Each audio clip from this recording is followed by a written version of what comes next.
Ես ձեզ համար հատուկ նկարահանում եմ մի հետաքրքիր սենյակ, սկսենք դուռը բացելուց, տեսեք ինչ գեղեցիկ դուռ է, երբ որ մտնում ենք ներս, առաջին հայացքից շատ փոքրիկ սենյակ է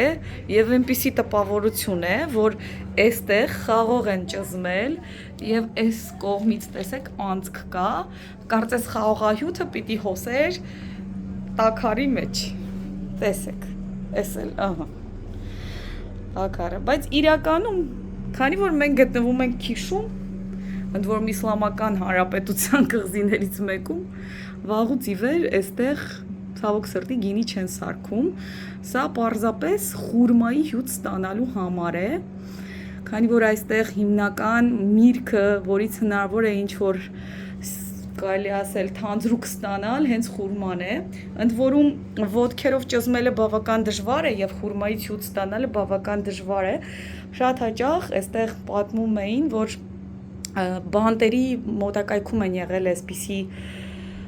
գործարաններ, որտեղ բանտարկյալներին ստիպել են իրենց ոտքերով ամբողջ օրը ճզմել խուրման, որպեսզի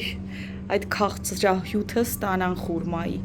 Շատ ինձ հետաքրքրեց այս սենյակը, հենց առաջին հայացքից երբ որ մտա, ինձ թվաց, թե ես մտել եմ ինչ-որ գինու հնձան, բայց իրականում սա ճակերտների մեջ խուրմայի հնձան է։